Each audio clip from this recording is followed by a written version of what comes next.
CBS News political reporter Nidia Cavazos is also in New Hampshire, and she's joining us now to talk a little bit more about the GOP campaigns there. So, Nidia, what was Nikki Haley's strategy? Well, I guess it makes sense for her to drop out of the New Hampshire debate. I mean, I don't think there's anything beneficial for her to debate Ron DeSantis again. She's got a pretty substantial she's firmly second place in the polls anyway, so debating him can only hamper her chances more than it improve them. But I'm wondering if this is also a way of her kind of defining herself as the only real competitor to Donald Trump in the state.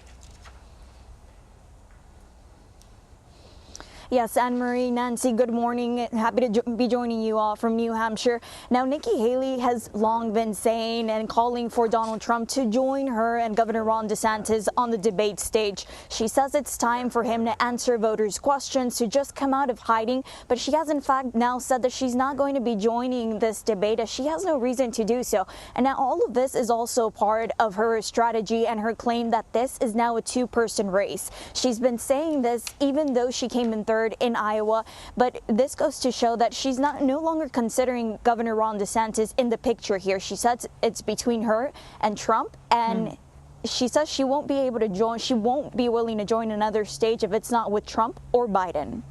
And Nidia, I want to ask about Haley facing some controversy over a comment she made about the U.S. never being a racist country. She said it in regards to her being the daughter of immigrants and a woman of color. So context is key here, but it has caught some attention. Is there some damage control happening here? Is that necessary?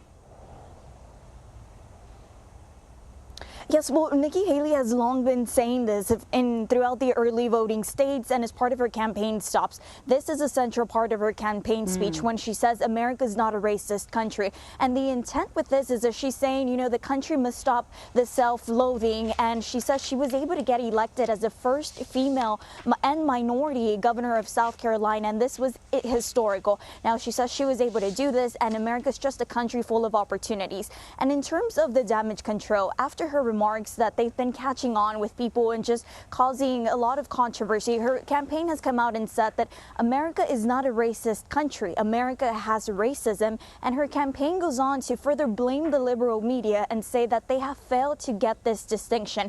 And now, once again, these comments are not necessarily new. She has been saying them as part of her campaign speech. So there's new polling out this morning in New Hampshire, and it shows that Donald Trump has 50% support of likely Republican voters in New Hampshire.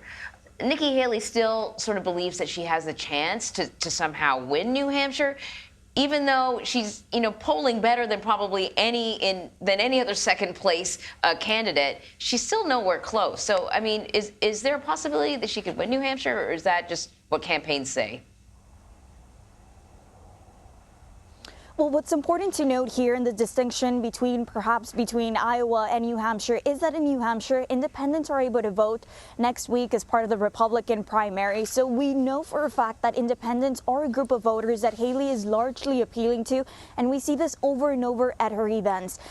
We see the enthusiasm within the big crowds here in New Hampshire, but a great majority of them are independent voters who know for a fact that they're not voting for President Biden, and they're also not willing to vote again for President Trump. And so they're flocking onto Haley. And so whether this is going to be enough to truly make a difference and close in that gap, we'll know for a fact next week. But what we do know is that Haley has been able to narrow that gap significantly in comparison to perhaps other states like Iowa and where she's heading on to next in South Carolina. So if Iowa wasn't necessarily a make or break situation for Haley, New Hampshire is critical for Haley here. And we'll be on the lookout for that. We know you will. Nidia, thank you so much.